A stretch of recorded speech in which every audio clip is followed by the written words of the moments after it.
we're back here and back again sa another episode ng Road Trip Convo. Yung akala lang namin madali itong gawin, pero nakakatatlong try na kami. Kasi ang daming istorbo. Tumawag, Nabagsak yung phone ko. Yan. So anyways, we took the opportunity to record another episode because we're stuck in traffic. At alam niyo naman dito sa Pilipinas, isang trahedya ang masta ka sa traffic. Kaya we're making this nightmare into an opportunity. Tama bang nightmare? Nightmare talaga yun, grabe. Yeah. Okay. Sige, nightmare na nga. Okay. Ano bang natin yan, topic? Ano yung naisip? Nakalimutan mo agad. Kumusta na ba ang inyong mental health? Yan. Ano ba ang mga mental health, diba? Actually, kumusta ba talaga ang mental health natin? Lalo na yung mga na dito sa Philippines, diba? Shout out to all the taxpayers. Oo. Ayan. Dito nasusubok. Yan. Ang ating mental health. Oo. Dami. Madaming factors. Kumbaga maraming nakaka-apekto ng mental health natin. Tama? Actually ngayon kasi, pag-iisipin mo parang, lahat kasi di ba may tax? Alam naman natin yan. Pag-gas ka, may tax.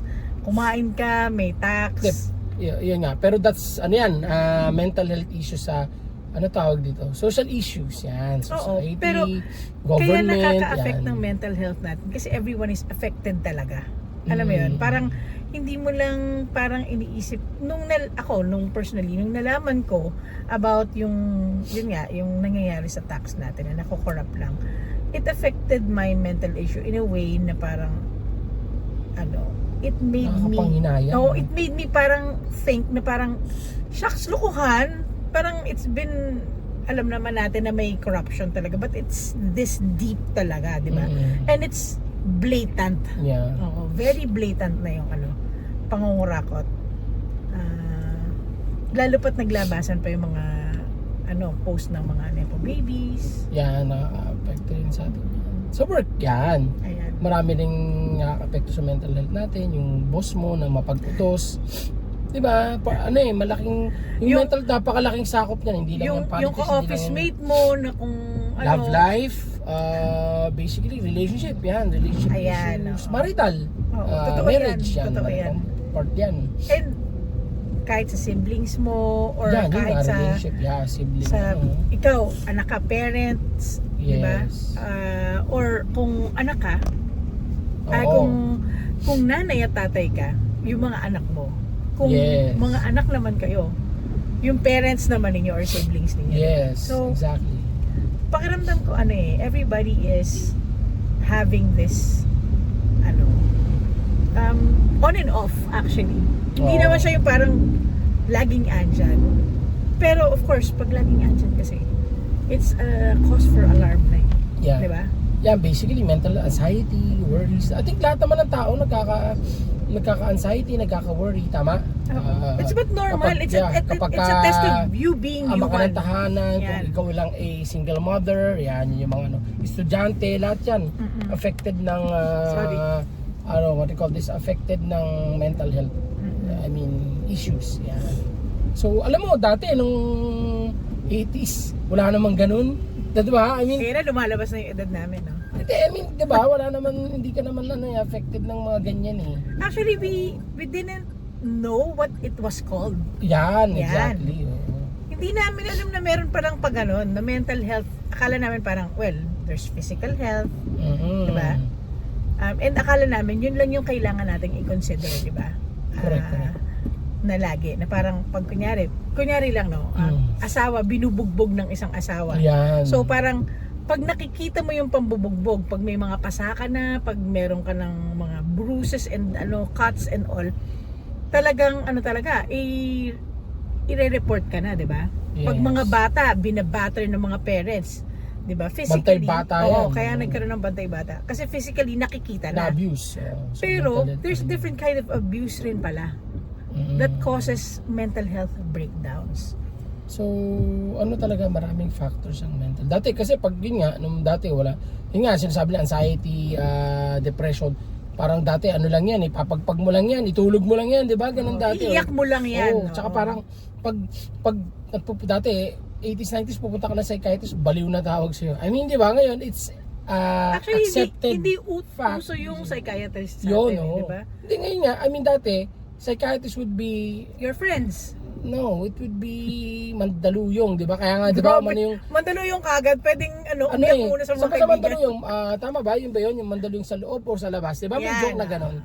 So basically, those are the, ngayon, medyo, in a way, na tayo, I would say, talagang tanggap na ng society ang mga mental health. Di ba? Part na nga yan ng I think HMO has that.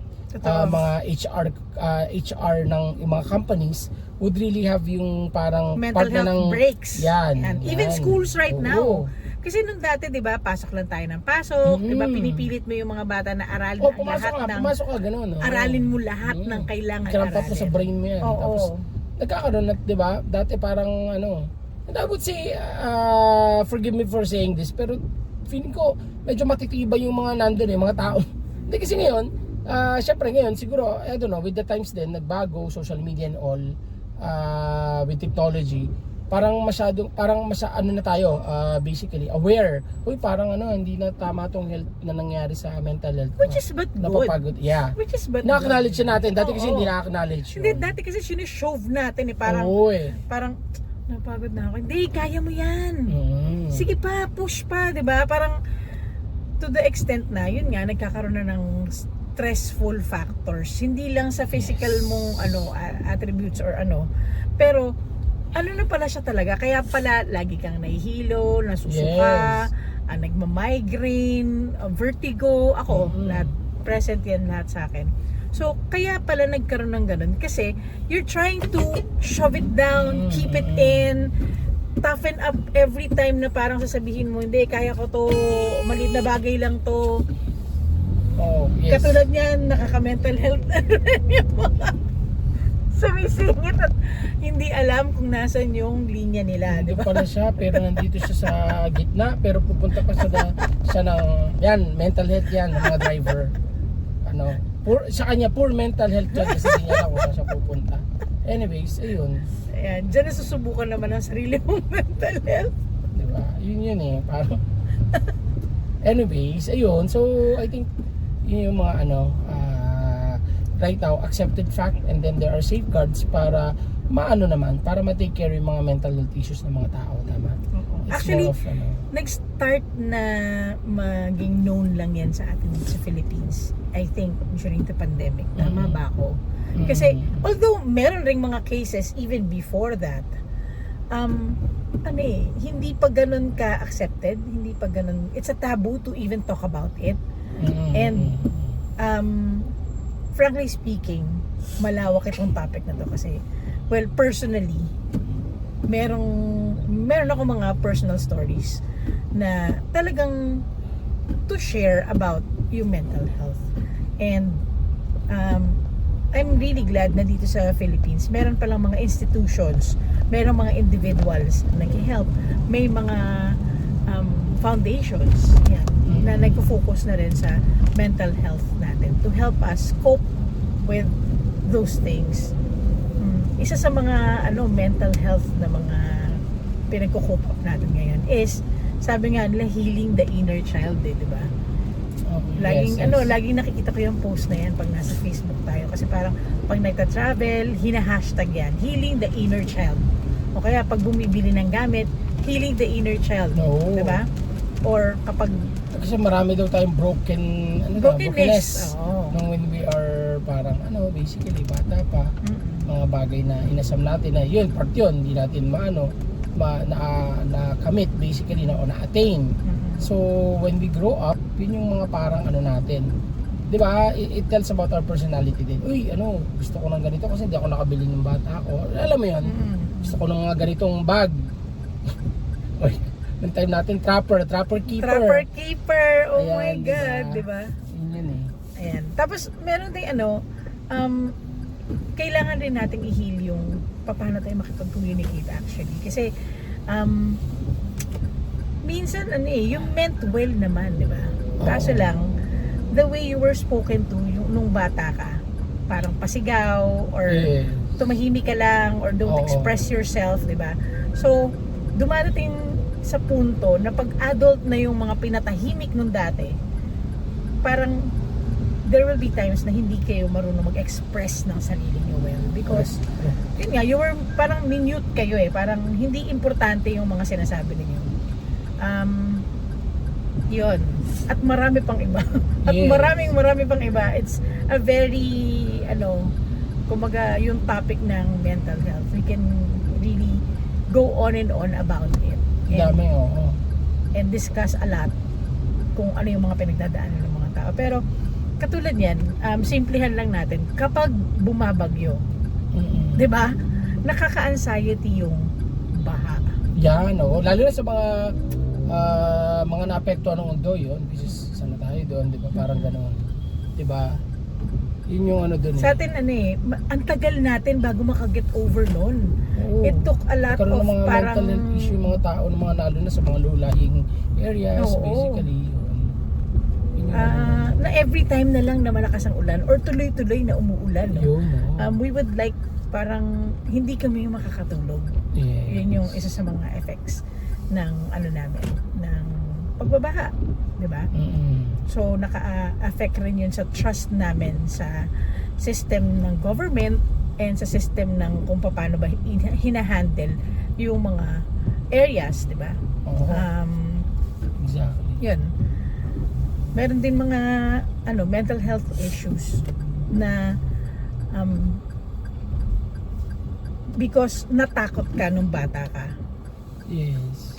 Ngayon parang either hindi ka natakot Oo. or ikaw na ang nananakot. Hindi totoo 'yan, 'di ba? Sabi nga nila, we have watched a lot of serial killer movies. Wow, talagang gano'n. True crime naman. True crime. Okay, sorry. But we have, 'di ba? 'Di ba? Oo, yeah, true crime yun. Tama ba ako? Diba? Yun. And yun kasi I think hindi mga na-process yung mga issues nila. That's the reason why it's all bottled up. And that's the reason why they're looking for an avenue to validate yung feelings nila, to validate kung ano man yung pinagdaanan nila. And I just hope and pray na we train ourselves to process our own emotions and train our kids to process their own emotions. Correct. Lalo na na-aware na tayo na nangyayari talaga yun. Exactly. At dahil siya nagpa-park na kami siguro for the mental health of my husband, hindi na muna tayo, puputulin na muna natin tong topic na to. Dito na tayo. Kasi mahirap yatang mag-park habang nagdi-discuss ng mental health. Hindi Yun yung naman, nakaka-challenge it's sa okay. Mayroon mental paghanap health. ng parking. Ayun. Dito na lang tayo. Okay, so with that, Hindi na okay. we're gonna park muna this topic and see you again next time. Yeah. I think salamat and we'll see you again. If you have any Sa next, parang next topics topic, that you would like us to discuss or chikahan tayo, please comment below. And thank you also for subscribing, for liking, for following, and for sharing. Yun lang. Yeah, thank you lang. Thank you. Bye-bye.